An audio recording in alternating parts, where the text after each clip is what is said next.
Welcome to another episode of the We Have a Meeting podcast. Today, we've got a very special honour. If you start out in sales and you're recommended books, you'll probably recognise this man's name, if not his face. A man who's wrote a book that redefines modern selling, and he does it in a way that we like. He talks our language. Today, we're joined by the great Keenan. Keenan, how are you? I'm good, baby. I'm good. Thanks for having me. No problem. Thanks for joining us. So we always start off the podcast the same way. I'm interested to hear how you would answer this. So if I introduce you to my grandmother, I left you at the bar with her, and she turns to you and she says, "What do you do for a living?" How do you explain it to her without putting her to sleep? Oh, easy. I help people get the shit they want done. You help people get... And then she says, "How do you do that?" By listening to them. By listening to them. We love it. We love it. So... As I said at the top before we jumped in, we're massive gap selling fans. You got to keep going. You can't stop there. Like that, you got to keep going. Role play, Grandma. Let's do it. What is your grandmother going to say next? She's going to say, well, what do you mean help people by listening? And I'm going to say, okay, well, what is something that you have wanted, you haven't got yet, or something you've always wanted to happen that you don't have, or what's something that's going on in your life right now that you can't stand, you wish you would change? And she would start saying, I don't know, my freaking grandson Zach's a pain in the ass. He never comes and visit. And I said, well, tell me about when's the last time he came to visit? She'll tell me. I said, when he does come to visit, what do you do? And when he doesn't come to visit, what's happening? And I'll dig in and then say, well, have you ever wondered that maybe he's this and maybe he's that? And before she knows it, she's going to have a whole plan of attack to get you to come visit. And you're going to do it because I'm going to understand why you don't come visit, how far away what she's doing to make it happen. I'll have the whole thing broken down. And she'll be like, holy shit, I'm going to go get Zach to visit now. And then I'll look at the face. That's what I do. And she'd be like, wow. Wow. I'd always visit. She just feeds me too much, Keenan. So I suppose there's there you go. Then maybe she's the other way around. She's like, I don't want Zach to come over all the time. I'm on a fucking pension. I can't afford to feed his ass. I'm like, well, why do you think he comes all the time? I don't know. Do you feed him every time? Yes. Does he want to cook at home? No. Well, there you go. Stop feeding him. He'll stop showing up. Save your pension. See, that's what I do. Beautiful. I love it. Beautiful. She's an old woman. I'm scared she'd be having like hot flushes at the bar or something. Amazing stuff. So Keenan, we're massive fans of gap selling, as I said at the top before we jumped in. The one thing that's and maybe I've read this completely wrong, right? So you go into huge depth on discovery, on demos. We're predominantly cold calling people every day. So we use a problem-centric approach. But if someone's trying to jump in and cold call someone, what tips have you seen that actually really work to get across what you're trying to solve? Look, I think cold calling is changing a lot, and I will defer to you guys because you do it every day. But let me start with asking a question. I got $100. The longer you do this, you're finding that it's taking more and more calls and more creativity and more work to get people, first, to pick up the phone, and secondly, to get a valid meeting. Is that a fair statement? We have, as we've grown, we've invested in more tools to make it easier. So it might not be, we've made our lives easier with software.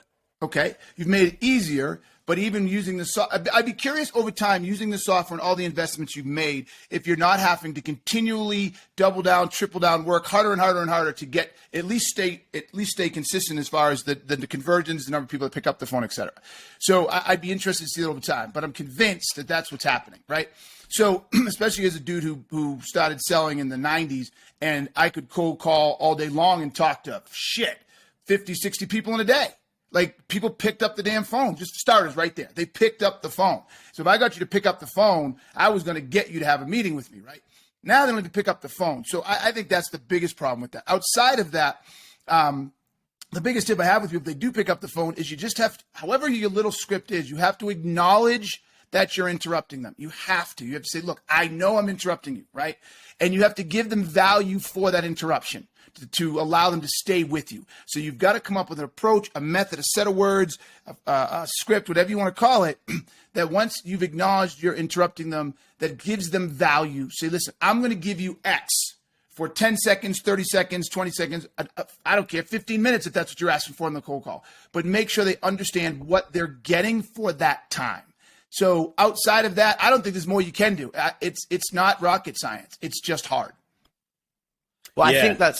I think that's a good point because obviously, and it's probably best hearing, we were on one end. The reason that we got you on our podcast is I called you, Keenan, and so from someone that I don't know how many cold calls you received, but was there anything about that cold call that you could kind of diagnose and say that stood out and that is the bit that people should be using in their cold calls? No, I think, to be perfectly frank, I don't even remember the first call. I think, did I say something like, did you send me an email on LinkedIn? No, didn't send you an email. I cold called you and I said, I'm super busy, call me in the next period of time. Is that what I did? Yeah. Yeah. So I'm not sure I'm not sure I'm a good benchmark because I don't know why I picked up the phone that day. You just got lucky. I have no idea why you picked up the phone that day, to be perfectly frank. And at the time I was absolutely super busy. So I was like, look, I don't have time. Like and then you push it out and you stayed on top of me. The other part is, as far as value is concerned, I do these podcasts randomly. I don't have a strategy. People reach out to me all the time. Like, can you do it? Can you do it?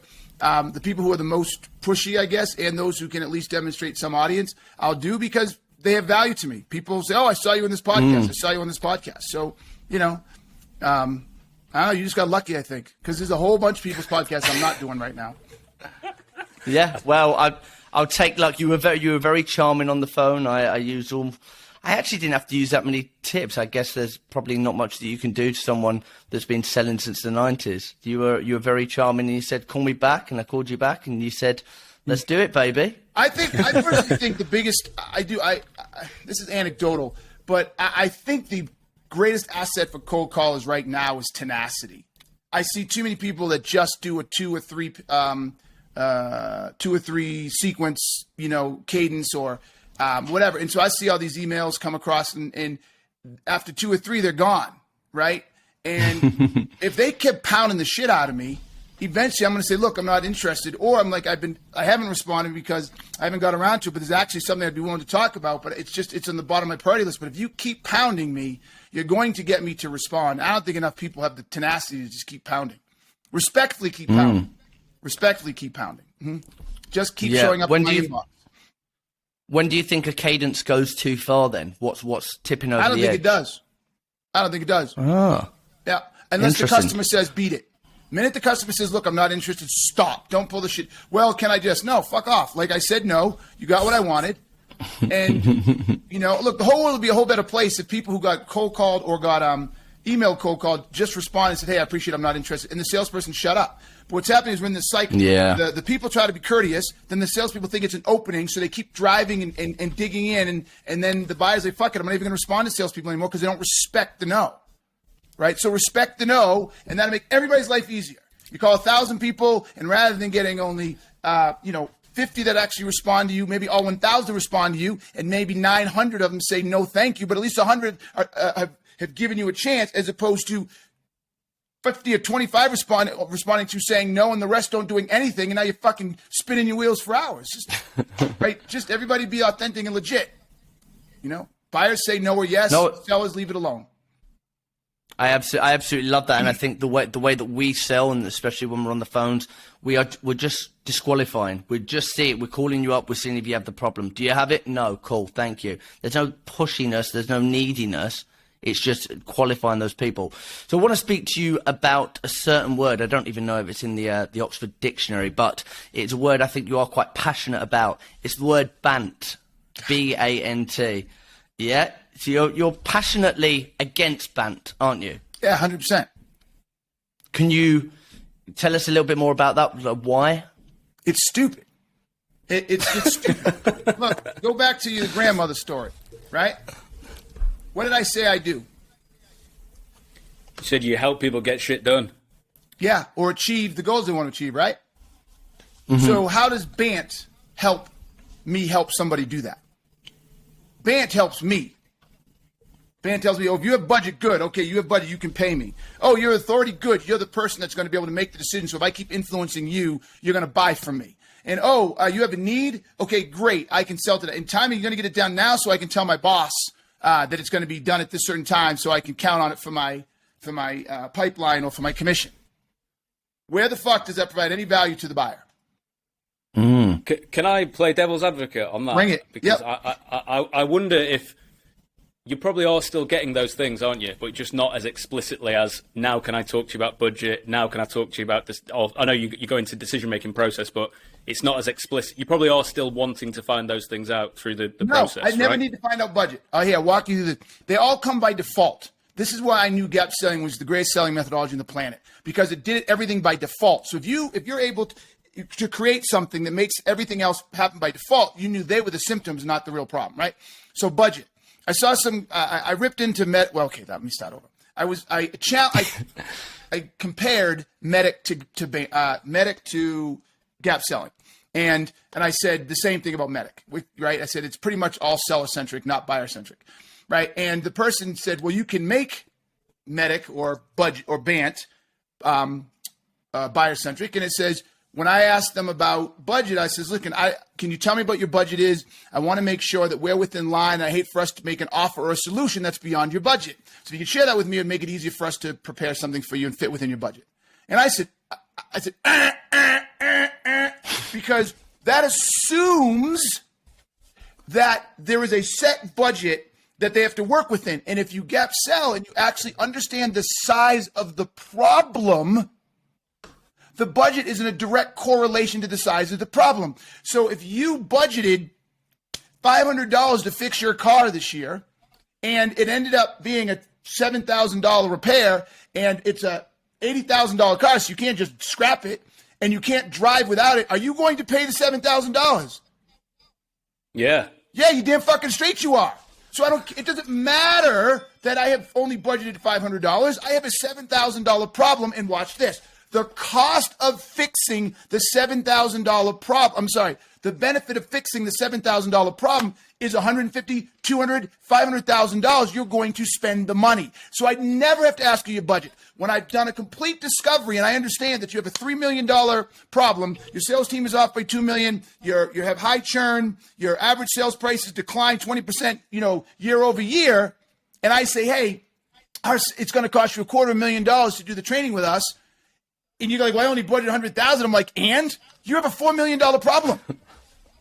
Go find the other $150,000. And guess what they do? They go find it. Because like, holy shit, we have a $3 million problem. $150,000 to fix it or $250,000 to fix it is nothing.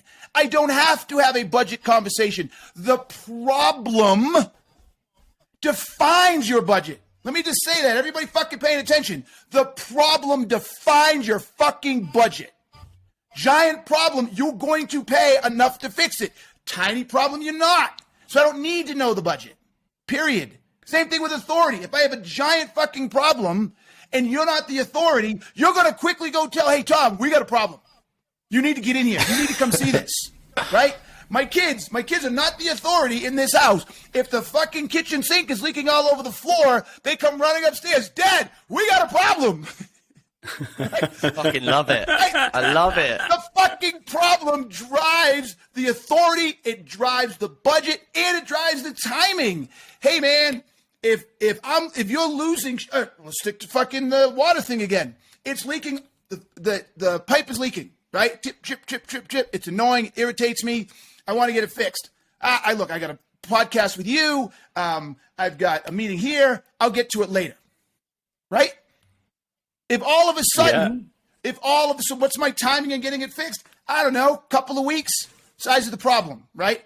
If all of a sudden that thing starts gushing and all over the floor, what's my timing to close? Right fucking now, motherfucker. Let's go, plumber. Get your ass over here. My house will be destroyed. I can't mop it up fast enough. I don't know how to turn off the water main. Let's fucking go. The problem drives the timing. Don't fucking ask me what the timing is. Find my problem, understand the impact, equate what the cost of doing nothing is over time, and you know what the timing is. You don't have to ask the fucking client. It's a fucking joke. And every person who continues to argue it's not has their head up their ass and they're not thinking.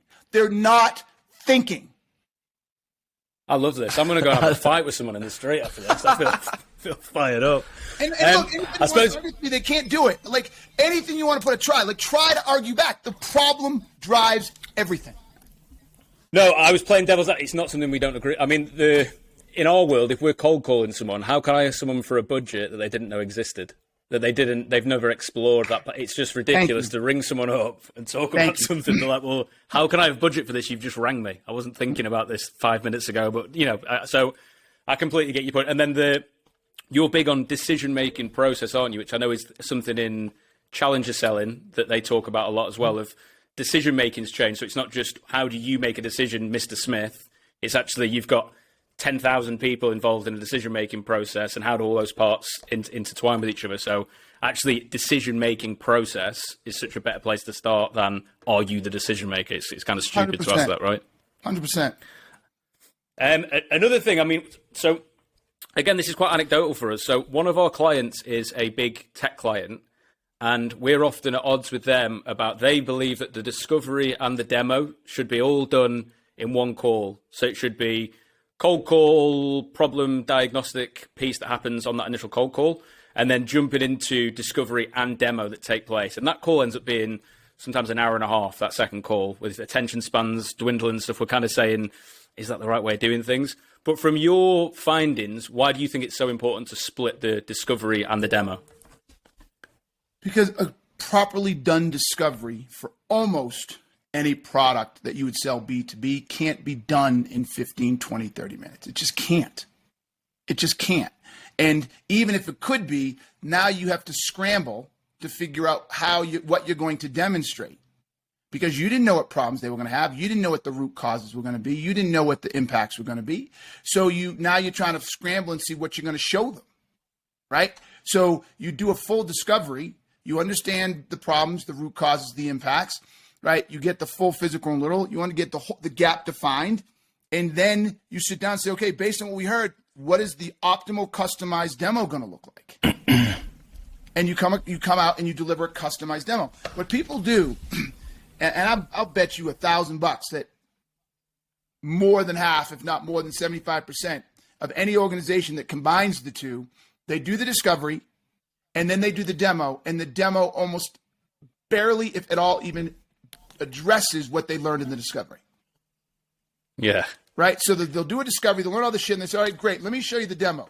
And they say, so here, this is the landing page, this is how your people come onto the page, and this is how people sign up, and this is how you capture their information. And I'm like, is this a joke right now? Like, I'm sure every software in the world has a landing page or a home page where you sign in and you give your information and where the buyer starts the journey. I'm sure they do. But that's not why we're here. We're here for the meat. Okay, if I need to know how easy it is for someone to log on, how easy it is for someone to build an account or where they start, I'll ask that later, because that is not where my problems exist. So they go through the same demo for everybody, even though they're doing discovery. And you want to watch me get fired up. If I have a meeting with you and you do a discovery and you ask me all these questions, and I tell you the problems I have, and then you start demoing something that's not addressing those problems, I will light you up. Why the fuck did you waste my time? Just why?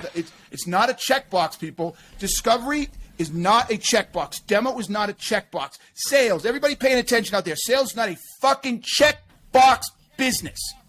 Everything you do in sales is a real value that it deserves the time and effort to do it right. So if you're going to do a discovery, do it right. Be genuinely curious on what the fuck is going on in their organization, how it's impacting people, why they can't fix it themselves, what happens if they don't fix it, what are the root causes causing the problem in the first place, what's happening in the organization because it's existing, how is it impacting the organization as a whole. Get all of that genuinely, and then legitimately and genuinely say, hey, we can actually fix that. Let us get back with you next month, next week, I don't care, and walk you through how we would address your issues. And then when you come back, it is a customized demo that starts with, okay, listen, after hearing you, you said you were struggling with this. The main reason you were struggling with this, you were losing money, is because your current process takes too long, it has too many people, it requires manual processes, etc. Let me show you how we would handle this piece of the process on our platform. Then you said this. Let me show you how we would handle that piece of the platform. Then you said this. Let me show how we would do this, right? Then when it's, well, that's all. Then you say, can you see now by replacing what you're doing today, doing it this way would actually reduce that, stop this, eliminate that, therefore accelerating this and delivering new outcomes. Yeah, I can. Good, great. Let me show you the next thing. That's how you fucking do it. You can't do that in an hour and a half with a discovery and then jump right into the demo.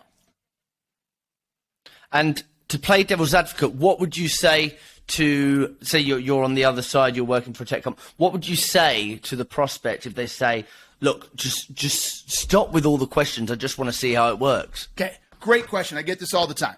Two things. Again, this is deep shit, okay?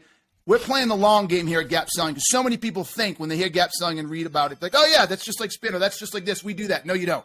We take it to such a deeper level that unless you actually get in and learn it, you don't know what the fuck you're talking about. So the first one is, if a customer says to you, stop with all the questions, just show me the product. Do you know what they're saying to you?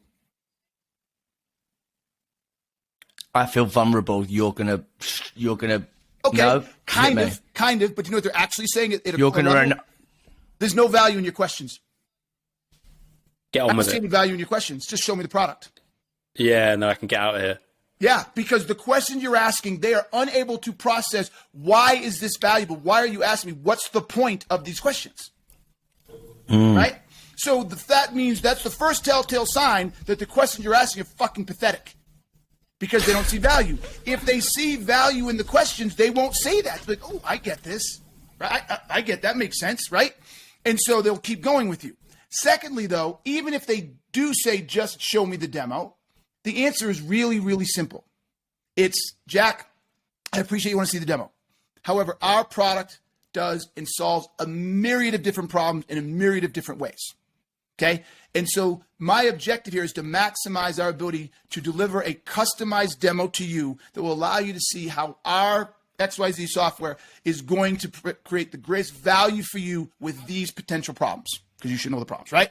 So I'm asking for this time to basically understand what the problems are, how they're impacting you, and what's causing them. And through that, I'll be able to provide a custom demo. Watch what I do here. However, I get it. If you're unwilling to do that time, if you don't have the time to do that, that's perfectly okay. I'm here when you want to do the demo, when you want to go through discovery. Call me anytime, I'll do it. But if you don't have the time, I'm sorry, but I am uncomfortable doing a demo, not knowing the challenges and issues and what's causing them, and I don't want to waste your time. Oof. I like it. Music to my ears. I love that. That was nice. When you say, Keenan, just while we're on discovery, you say you don't like the prospect to self-diagnose, so you don't like them to kind of.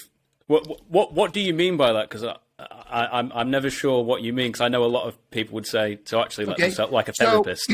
So let's just say I sell running shoes, right? And you're a marathoner, and I'm trying to get you to buy. I'm saying, well, tell me about your marathoning, right? And you say, oh yeah, I'm trying to get below 3 hours, and I've been doing it for years, and one of the problems I have is far too often towards the end, my feet really start hurting and getting really bad blisters. And I say to you, really? Now, why do you think you're getting those blisters? I'm asking you to self-diagnose why you're getting the blisters. Now, against other type of selling methodologies, I can live with it, but I don't like it. That's a self-diagnostic question. Instead, if I'm the expert, I should be able to ask questions around that to highlight my expertise and help you think of things you're not thinking about. So I might say, hey, first and foremost, let me ask, are these rub blisters that are happening? And you're like, no, my feet are, I don't know anything about fucking, so we're going to get you, but the point won't be lost, right? Are these friction blisters is because your feet are just aren't fitting in the shoes correctly and it's moving? You're like, no, that's what's driving me crazy. I think it's because, and you're going to start to self-diagnose yourself. I just think it's because of the material, right? And I'm going to be like, okay, tell me more about that. And you're going to tell me more. And I said, okay, that might be, but let me ask you this. Does it always happen about the same time?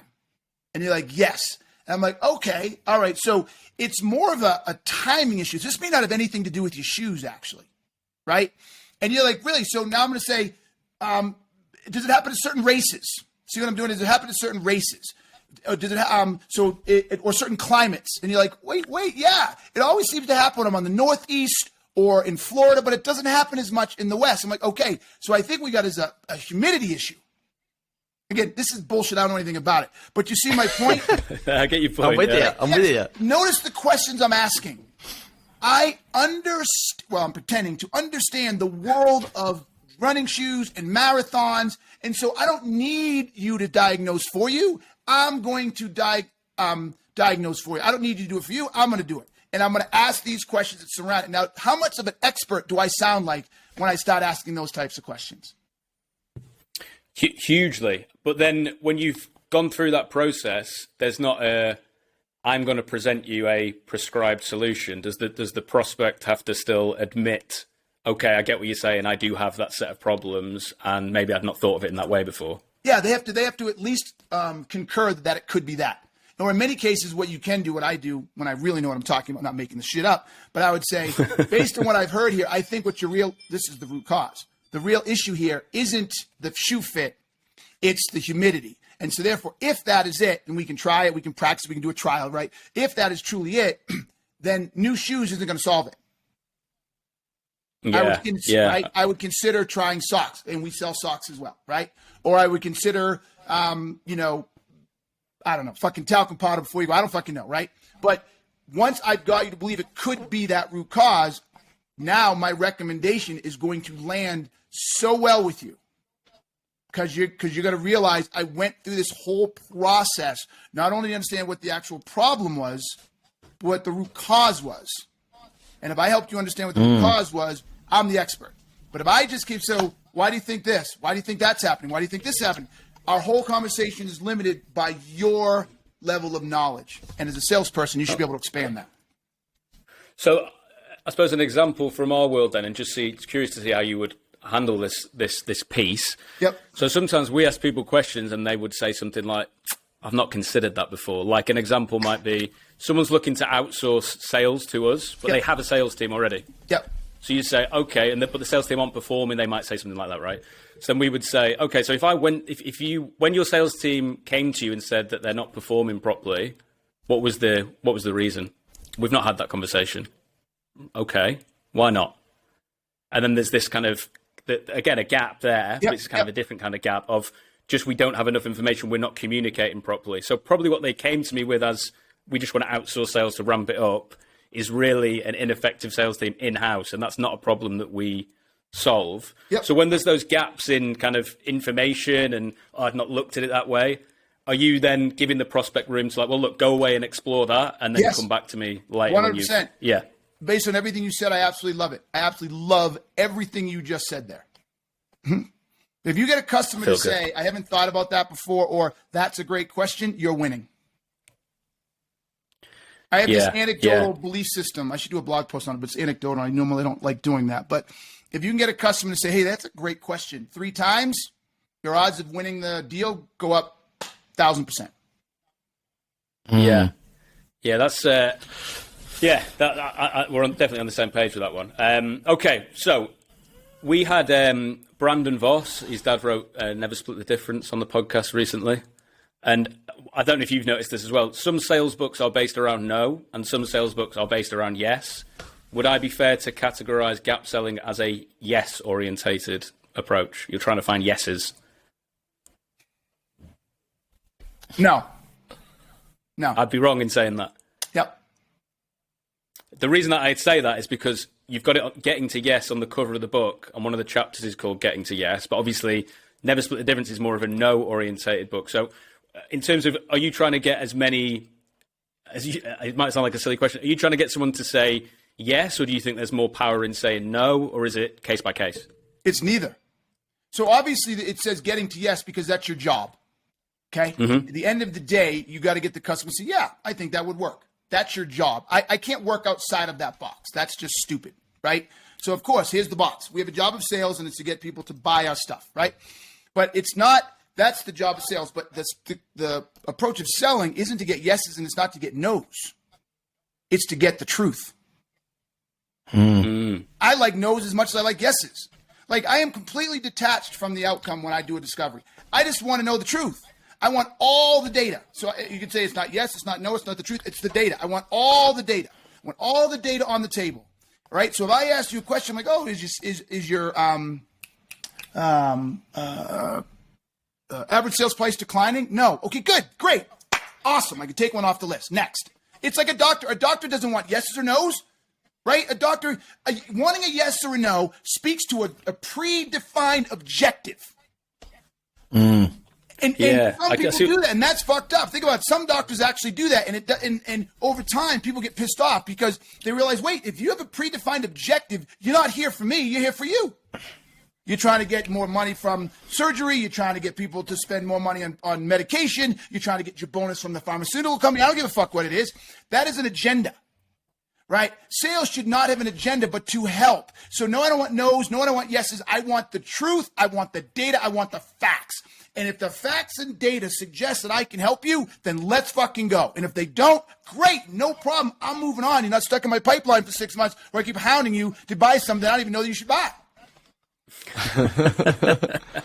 Yeah, okay, I love that.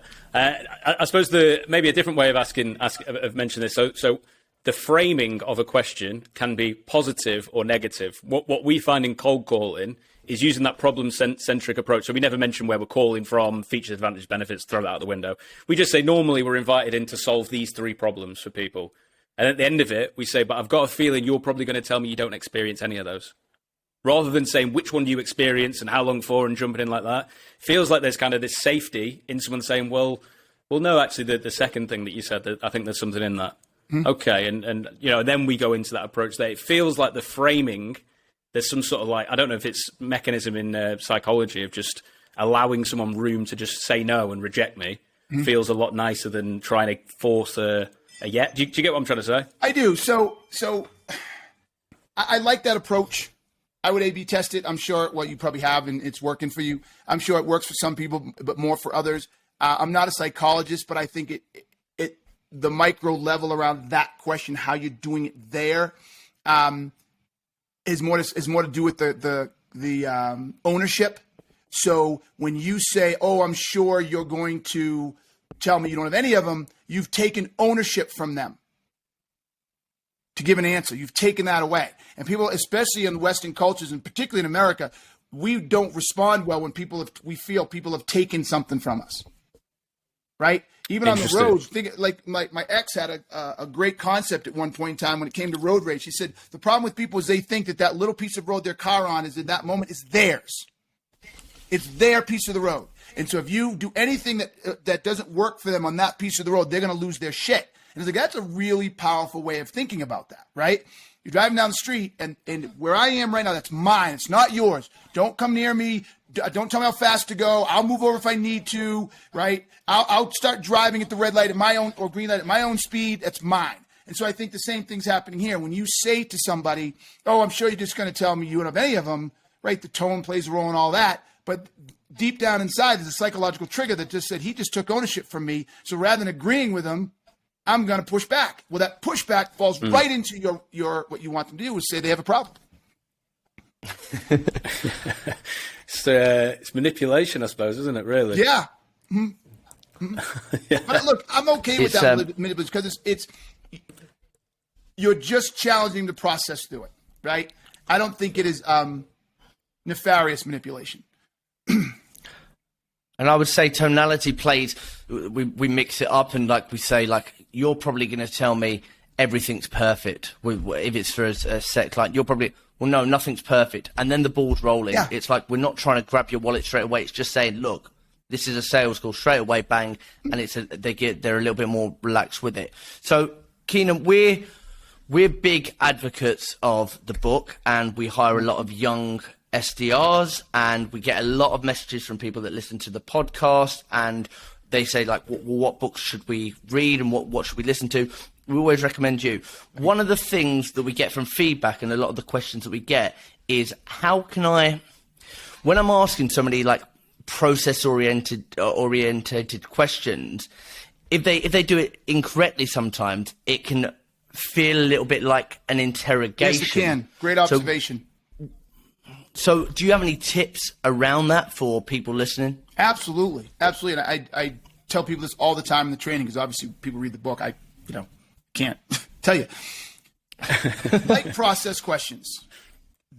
Obviously, in many cases, the salespeople let me step back. Process questions find the root causes. Now, most people don't understand this, but it does. Process questions find the root causes. Our product and service fixes the root cause. It can't fix the problem. The problem is the way to fix the problem is through the root cause. Okay. I can't walk. What's the root cause? My leg is broken. I can't just walk. I got to fix the leg. Right. So what a lot of people do is, because it's such an easy path and it doesn't take a lot of intellectual strength, they just start asking process questions right out of the gate. Okay. The problem with that is if you ask too many process questions without identifying a problem, it becomes uncomfortable. The buyer doesn't understand where you're going. Okay. So I start saying to you, hey, Zach, hey, tell me a little bit how you got dressed this morning. What time did you wake up? How long did you take a shower? How long did it take you to brush your teeth? Did you have breakfast? You're like, what the fuck? Like, after a few of those, you're like, this is freaking me out. But if I got you early on to say that you're late to work all the time, or you're late to work too often and your boss is about to fire you, I say, all right, well, tell me, walk me through how long it takes you to get dressed in the morning. What time do you set the alarm? How often do you hit the snooze? Even I just watched both of your eyes, whether you recognize it or not. I could see the difference in how you were taking those questions in the context of the problem and with the context without the problem. I could literally see your body change. Right? Am I telling the truth? Did you feel the difference? 1,000,000%. 100%. And do you feel like the delivery on that? So you paused, you clicked there, and a lot of the time, like, I play the dummy a little bit, and I go, right, okay, and I'm really understanding, and I go, and then I'll launch into my next question. When you pause and you click, then was that just mannerisms, or was that kind of intentional? Involuntary. I didn't notice it. Okay, no worries. No, because it was interesting because you're delivering these questions, but the way you did it the second time was less. Do you know what I mean? It wasn't like an interrogation. Well, because I didn't know. I had something to think about. So when I've already anchored you in the problem, every question I ask, I'm thinking about the problem and, okay, so what causes someone to be late? What caused someone to be late? What caused someone to be late? And I'm taking that here, taking that here. The other one was just sort of all over the place, right? I mean, I knew that I could keep him from being late, but I don't know if he is late yet. And so I'm just trying to ask all these process questions so that he says, oh, I only hit the alarm once and I get up at 5 o'clock. I'm like, well, then why is he late? Like, so I'm going to keep asking these process questions, and it finally he's not late.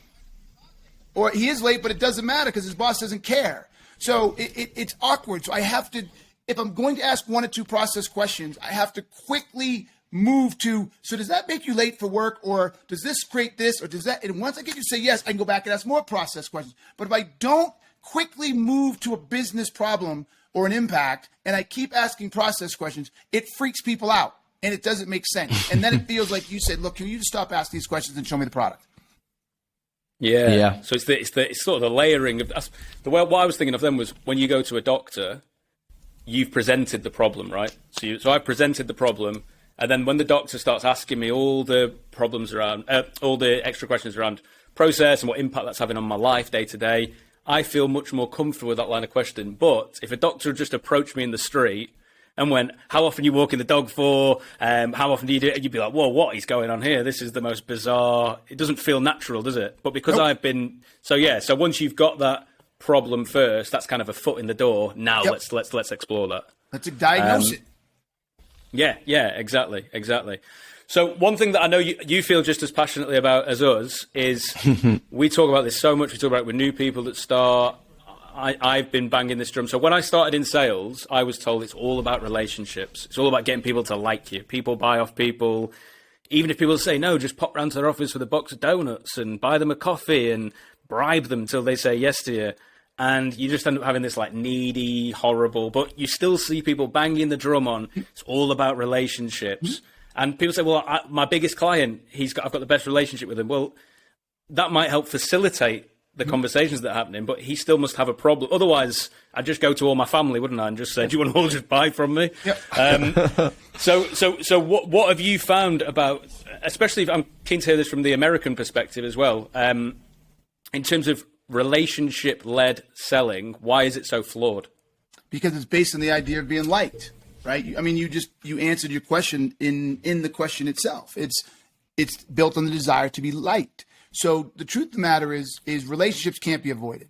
Like you have relationships by default. So all selling is relationship selling. Okay. So it's how we define the relationship, right? So rather than defining a relationship built on likability, I argue you need to build a relationship on credibility, right? And so once you've established credibility, the most important piece of a relationship is established. And what is that?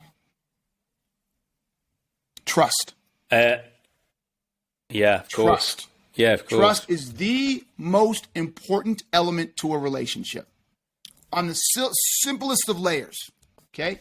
So if you can build a relationship, a selling relationship on credibility, then trust is right behind it.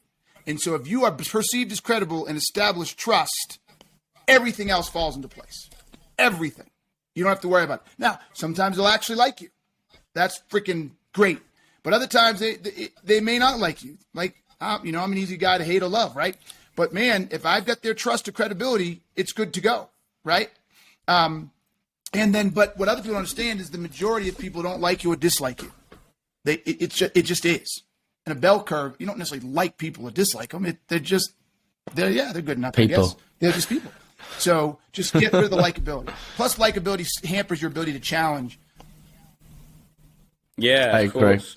And you would still, there's a sales trainer here in the UK who talks about how you would still work with a lawyer even if you thought he was a dickhead. Yeah, because you'd know that he was like an expert in his field. You'd be like, I wouldn't want to go for a beer with him, but he's still an expert. And that's kind of the way you should be as a salesperson. It's how do I, like you said, how do I establish the trust, the credibility, and that piece. Did you ever sell like that ever in your career? Were you ever trying to like build a rapport?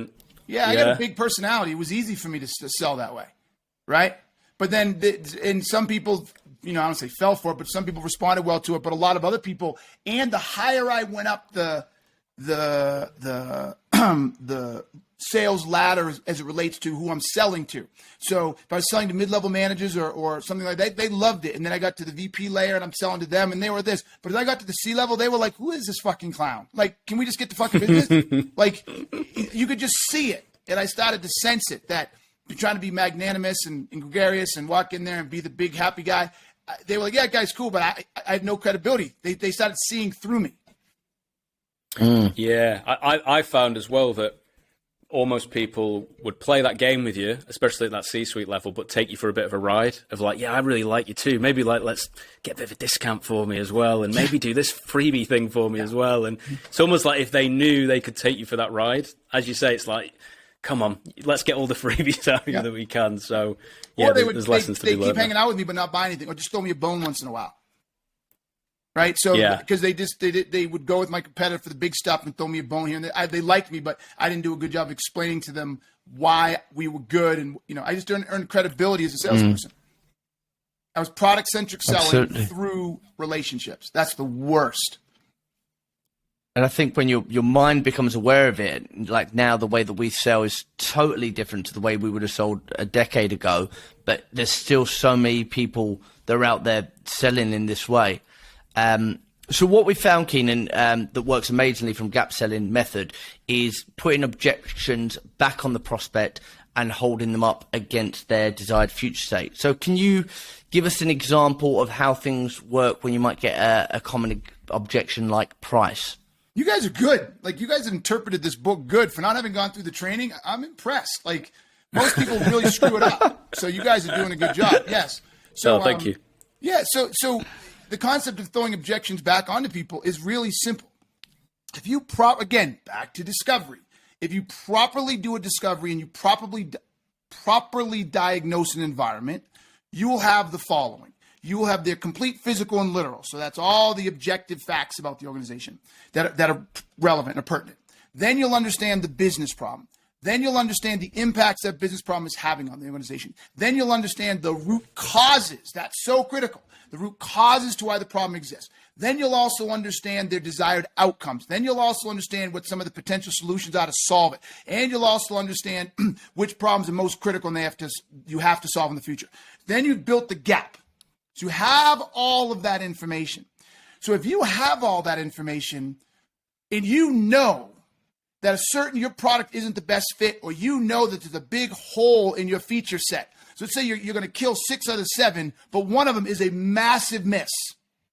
You either should have got out of the sale in the first place, or notice that nobody does that 7th piece very well, and you do the other 6 so much better that it's worth staying in it, that when the buyer comes to you and says, hey, you don't have this feature, what you say is, you're correct, I don't. However, you said, this is what you're trying to accomplish. These are the root causes. This is why it's happening. This is the impact it's having on you. This is where you want to go. This number 7 doesn't really impact that much. What the biggest element to achieving what you want to achieve and break is number 2 and 3. We do those way better than anybody else. So number 7 doesn't matter. Now, if I've missed something, then share with me. But if not, could you walk me through why number 7 is so important to you now, knowing this? And you shut up. For me, it makes so much sense. But if you're being honest, Keenan, why do you think people aren't doing this? It's hard. It's hard. They have to actually take the time to understand someone's business. They have to genuinely get out of old school sell mode, which is I'm trying to sell. I need commission. I need quota. My product is the best product in the world. So you go down this road, and when you go down this road, you can't overcome an objection. You literally can't, because you don't know what the problem you're trying to solve is. So when someone says, "Hey, here's my objection. You're too expensive," or you, I've never thought about this way. This is good. When someone says, "Hey, you're too expensive. Hey, you don't have this feature. Hey, this is going to take too long," or "Hey, this," or "Hey, that," right? In the traditional world, what they're saying is, something's missing for us. It's not all coming together. We're not seeing the value, or we don't see how this is going to work. If they're asking those questions, it means you didn't understand their environment and put shit in front of them that they can't process through. Well, you shouldn't have put it in front of them. If you know everything that's going on, right? I'm not going to put something in front of you that I know where an objection could come from. I'm not going to do it. I'm literally not going to do it. So if you properly gap sell, you shouldn't get that many, if any, objections, because if you properly gap sold and you got to the point it was time to make a recommendation and you knew that certain things wouldn't work, or you knew you weren't the right fit, or certain features missing, or the size of the gap was too small, so it's too expensive, all of that, then you shouldn't have made the recommendation. Yeah, that's true. You shouldn't have made the recommendation. True. And then I'm curious from your side. So when you're asking like a tougher question that you know is going to be maybe a bit of an uncomfortable moment in the conversation, do you just hit them with it, or do you give a bit of pretext before you hit them with it? Like, what's the best way to broach a really tough question? It depends on the question. And yeah, it depends on the difficulty of the question. Sometimes I just ask it. Other times I'm like, listen, can I ask a very difficult question? Can I ask an uncomfortable question? Right? Usually the ones that, usually the most uncomfortable and difficult questions I have to ask, or in some cases, not even a question, a statement I need to make, is about the person I'm talking to. So one of the best examples I can give, and I won't tell the company, but it's a Fortune 50 maybe company, somewhere maybe Fortune 25, and I was speaking with their worldwide VP of enablement, and I was going through the discovery process, and I was trying, look, we solve 4 problems here at ASG, and technically speaking, I would argue you solve the same ones because you're in, you help sales teams. It's either not meeting your sales goals, or declining revenue, or flat revenue. So it depends on how you want to look at it, right? We're not on our numbers, even though we're growing, or we're flat, we're going down. So revenue issues, right? Top line revenue issues, long sales cycles, low average ASP, and or, I got sidetracked, low ASP, or low conversion rates. That's pretty much all we solve. Now, if you guys give me another one, I'll take it, but no one's been able to give me another one. So when I get into these conversations, I just quickly go to those. Right? I'm like, so, hey, so help me understand a few things about your organization. I'll listen for a few minutes and say, okay, so could you walk me through your average close rate, right? Your win percentage, whatever you want to call it, right? And I asked her that. She said, I don't know that. And then I said, okay, no problem. I said, is your revenue increasing, decreasing? She says, I think she said it's increasing. I said, yeah, how much? She said, no. I said, can you walk me through your average sales cycle? She said, I don't know. I said, what is your average sales price? She said, well, it's changing. I'm not sure what it is. And so then I said, well, how do you know you have a problem? And she said, well, we're seeing a lot of buyers are on the business side and not as much on the technical side. And our entire sales team, we're talking 6,000 to 7,000 salespeople, don't know how to sell to the business side. They only know how to sell to the technical side. And we're seeing that less and less of them are having the conversation with the business side, but the business side is actually driving more of the sales. I said, okay, that's why I'm asking the question. So because you're seeing this trend, what is happening? Are the sales taking longer? Are you losing more of the deals? She said, I don't know. I said, she said, our problem is I just need to get the salespeople to be able to sell to the business side. And I stopped and I said, listen, can I be direct? She said, yes. I said, your sales enablement. I'm concerned that you don't know these numbers and know what's going on. It's your job. It's your job to know these. So can you help me understand why you don't know them and what are you measuring if you don't know these? This is the worldwide vice president of sales enablement, or senior vice president of sales enablement. That did not go over well, and I lost the deal. But I don't want that fucking deal. What am I supposed to do with that? No. Like literally. No, exactly. And this is the key sign. She said, I've been doing this for 30 years. I know what my problem is. Good luck. Good luck. But she, again, going back to your method, she was coming to you with the problem, but had no idea or interest in going through. No, she was coming to me with the root cause. She was coming to me with the root cause. But she didn't. She was coming to you with, we've got this other market that is coming to us, and we don't know how to qualify them and close them. Mm-hmm. That's a root cause, not a problem. Go on. A root cause is a problem with a tool or a process. Okay? So just because they don't know how to sell to the business side, if their average sales price isn't declining or still going up, if the average sales cycle isn't declining, if revenue is still going up, and their conversion rate is still going up, who cares? Why would you invest in teaching them to sell to the business side? Mm-hmm. Now, her answer could come back and be like, yes, but we're concerned. We're beginning to see trends that if this continues, those things will fall. Okay, I can work with that too. So tell me what they are now, right? What are some of the early signs you're seeing, right? It's still going to fall in one of those categories. So even though the numbers are going up, let's say we lost a really big deal that we shouldn't have lost. That's a sign. Even though it's still going up, right? Mm-hmm. It's not going up as quickly, or it's going up, but it's flattening a little, but it's still above, right? So I'm still back at the same fucking station, right? So if those things aren't happening, Zach, this is a great question. And I don't even realize if you realize you just tripped into it. If salespeople hear that piece, oh yeah, man, they can't sell to the business side and they got to buy from us and we can help them sell to the business side, blah, blah. But if that root cause does not have the downstream effects of a business problem, you're going to be selling to that forever and they're not going to buy. And if you push that across 100 deals, 10 buy, 90 don't. Well, it would have been better off to get those 90 out of the cycle right away. Exactly. Well, I suppose that if I was in that conversation, I'm guessing you probably said something along these lines anyway, but you'd probably say, well, why don't you hire you've hired 6,000 salespeople. Why don't you just hire some salespeople that have got that other skill set that you're missing? Well, no, because that's still, watch what you did there. That's still offering a solution. I don't know that she has a problem. So I literally said, okay, yes, they're doing this, but so what? If you don't know the impact it's having in the business, why would you spend a dime to fix it?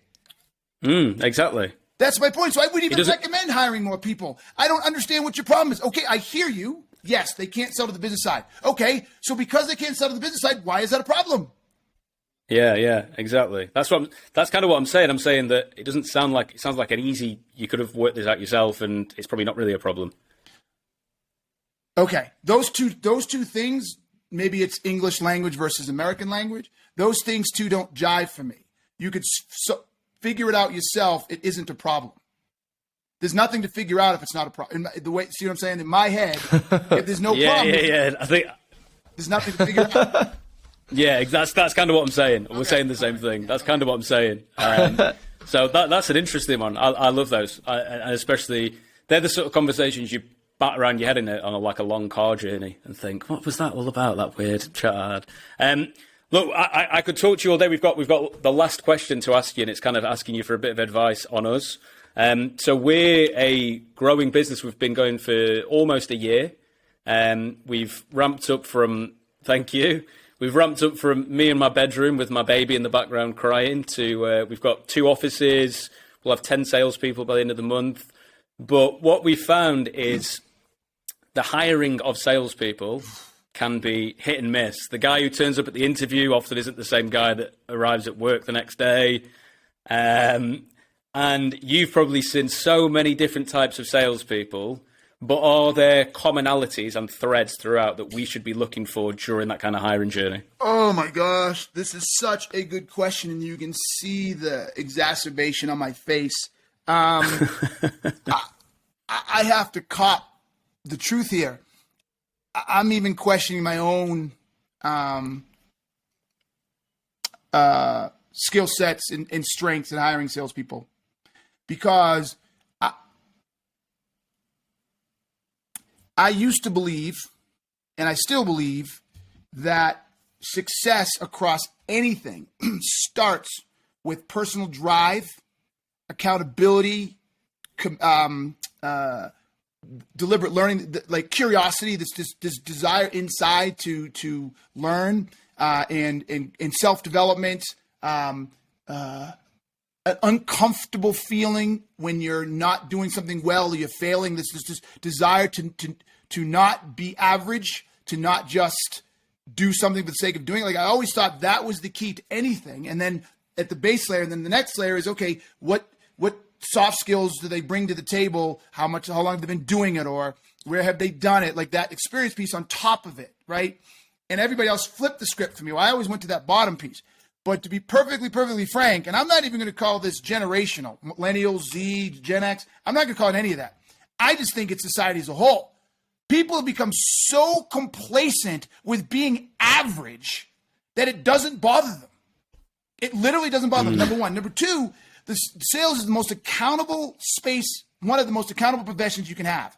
And the lack of accountability that our society has now is beyond me. So I can't even tell you, like, I still hire for those. I sound like the old man on the block. I'm not going to give up on it, right, until someone can show me something different. But where our success rate, I don't think is anybody than anybody else's in the industry. And I doubled down on those. It's like, give me the guy or girl that can freaking is uncomfortable not being able to get a job done, is going to go out there and figure it out themselves, is going to rub their knuckles raw. Like, if you play instruments, I don't, but rub their fingers raw to learn the guitar rather than learning, say, this is fun. Ooh, my fingers hurt, so I don't want to do this anymore, right? Like, I think our whole society is filled with those people. I want to play guitar. This is fun. Ooh, my fingers hurt now. Ooh, this sucks. Ooh, my fingers hurt too much. No, asshole. Fucking wear them down, get the calluses, and be a great fucking guitar player. I just don't see it anymore. God. So there's kind of an inability to find comfort in discomfort. That was well said. Yeah. Well, thank you. Yeah, thank that you. was We're well looking for the diamonds in the. We're looking for the needle in a haystack. Keenan, I've been looking forward to this. I'm so glad that you did pick up that phone on that cold Tuesday morning back in January. I've been looking forward to this chat for months now, and it's so good to have you on. For our listeners, if they want to check you out, where can they find you, and what have you got coming up? Salesgrowth.com. LinkedIn, I'm easy on LinkedIn. Look, if you can't find me, back to my point, then you're not trying. I mean, literally. If you can't find me, you're not trying. So I shouldn't even have to tell you. Here's my name, Keenan. If you can't find me, then you're not interested, so don't worry about it. What do I got coming up? Nothing public. Doing a big speaking engagement in Vegas, but it's a big – I guess it is a public event for MSP. So, I mean, you don't have to be an MSP to go, but I'm sure it'd be a boring conference otherwise. But and then on the beach in California in 2 weeks. 4 weeks. 3 weeks. Ooh, can't wait. And then the beach in California. I move to California every summer for the summer. Oh, and then wow. I come back to Vail, Colorado. So I ski all winter and then play on the beach and surf all summer. Nice. Incredible. So there's Sales pays. no more books on the horizon. Yes. I mean, I have two. I want to do gap selling for marketing. And I also have another book that I'm so excited to write. And I'm just dragging my ass because you might have just been the fire. This book, anytime I think something's great, it's not, and everything I think something's average, it's great. Like, I didn't expect Gap Selling to do this. I mean, I believed in it, but I did not see this coming. But the next book I have is a compliment. I'm going to keep it to myself, but I think this could blow people's minds and only dovetail really, really well with Gap Selling. Wow. I'm very excited. Cliffhanger.